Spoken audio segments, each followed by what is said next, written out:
let's get into tricky halacha over here. The time Pidyon HaBen, because we were discussing this, and also was related to a topic just in passing in the pamphlet we put out. So let's discuss. It says that the child who from Miben Chodesh, from a month old and on. Now, it's interesting that when it talks about his redemption, it means once he has achieved a full month of time, he's been alive for a full month. Just like how does a bar mitzvah work or any other uh, timing, usually of the day of the year, when we count how old something is. So there is the day something's born, let's say the first of Tishrei, and the last day would be, therefore, the 29th of Elul of that year. The next first of Tishrei, now we consider it's completed its year. It has to get to the next first of Tishrei. Whereas Chazal say, if that was a child's bar mitzvah day, 13 complete years and a day. 13 complete years means what we call in English completing the year, his birthday. With regards to Pidyon HaBen, it means that he has to be 30 days old. Why is that? What's the nafkamina between being a month old and 30 days, literally a month old? Well, in the Hebrew calendar, some months are 29 days long and some months are 30 days long. You would have thought that, well, a child born on the 1st of Nisan has completed his month when the 1st of Iyar rolls around. And indeed, that could be the case because Nisan's a full month. However, let's say he's born the 1st of Iyar, which is usually, for the last few thousand years, Iyar is a deficient month. It's only 29 days long. You would have thought, okay, this child's Pidyon will come about on the 1st of Sivan, the next month. No, it's actually the 2nd of Sivan. The standard is the child has to be alive for 30 days. Chodesh, in all cases, means a full 30 days, a full 30-day month, such that if the current month in which the child is born is a deficient month, his Pidyon HaBen will come out on the next day of the month for that case. Okay, so let's go through the examples I put here. Child born on Sunday, the 1st of Nisan. For convenience, it's going to be Sunday, the first day of the weekend, the 1st of Nisan. So that's day 1. His 30th day, day 30, is always one day later in the week. That's how Rosh Chodesh works, by the way. According to the current calendar we're using, standard calendar, every day of Rosh Chodesh is the next day of the week. Sometimes Rosh Chodesh is a 2-day affair. Sometimes Rosh Chodesh is a 1-day affair. If it's the 30th day from the current month, there's day 29. Next day is day 1 of the incoming month. So it's just a 1-day Rosh Chodesh. And if the current month is 30 days, and then the first day, the next day, which should be day 31st of the outgoing month, that's the first of the next month. So we call that 2-day Rosh Chodesh.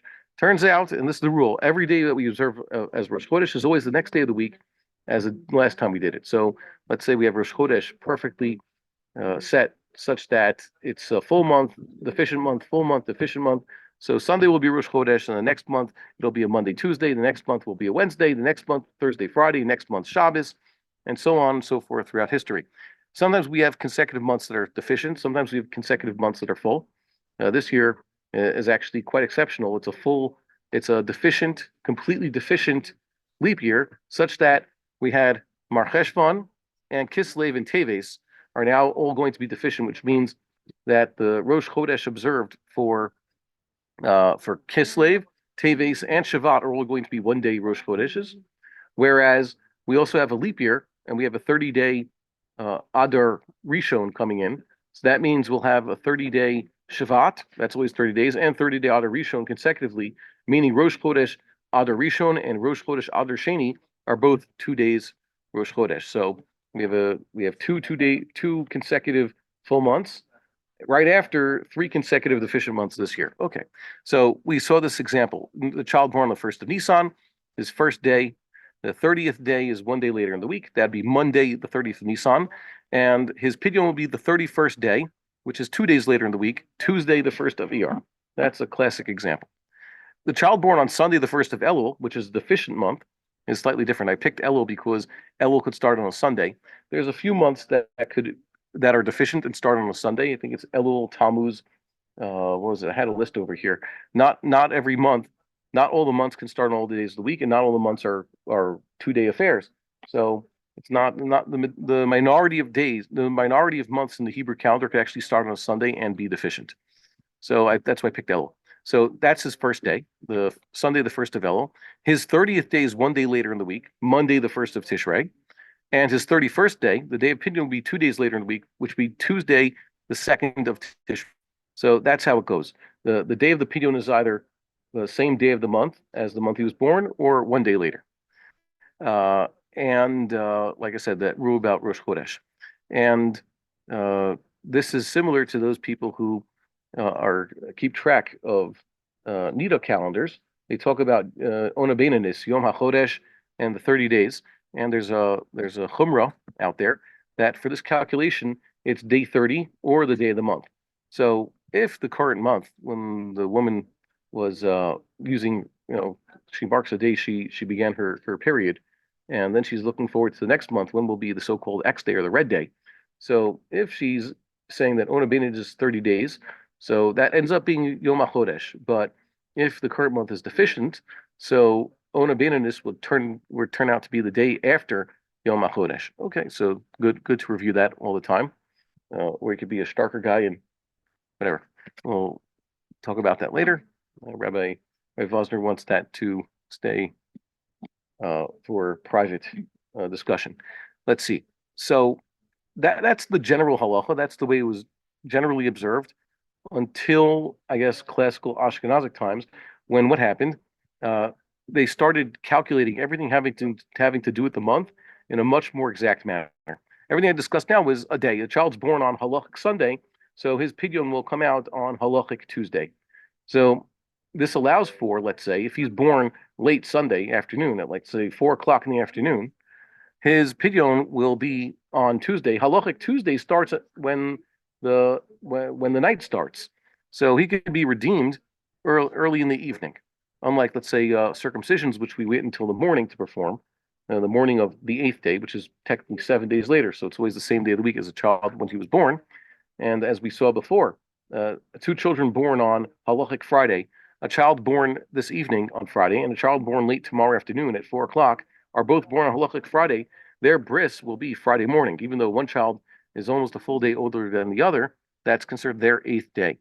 So we have here a calculation that said no, me'es la'es. A month is technically, and I would disagree with this, but they say a month is technically exactly 29 days, 12 hours, and 793 out of 1080 halakim. You divide the hour into 1080 halakim, which is a few seconds long. It's like 3.3 seconds, whatever it comes out, and 793 of those. It turns out more exactly, it's 29 days, 12 hours, and 44 minutes. Well, really 44.05, and then a bar over the 5. So it's just over, or almost 13 hours long. Okay, 29 days and 12 hours. Really, that's the time between the moladot. And as we saw, this is just an average. Really, the time between the moladot actually has a certain variation. Not every lunation is the same length. And this average molad, as we said, is just used to calculate molad to molad, month to month, just so that you know which time each molad of Tishrei is in order to establish our calendar. But the molad itself doesn't affect the day that we establish for each particular Rosh Chodesh. But for some reason, this use of the molad for other purposes was first used to calculate the end of Kiddush Levana time, which was a Chiddush rejected by the Beis Yosef, but adopted by the Ramah. And the Pri Megadim extended this use of this standard to also the beginning, the way to calculate the beginning of the time for Kiddush Levana, which, as we saw, there shouldn't be any calculation. The first time for saying the Kiddush Levana is as soon as you see the new moon. And now the calendar makers just they've gone hyperactive with using these very exact standards for calculating everything, and even saying that it's minhag of even people beyond Ashkenaz, as we've been trying to point out to everybody who will listen. And that's the purpose of putting out this book, for example. So they calculate the child's birth very exactly.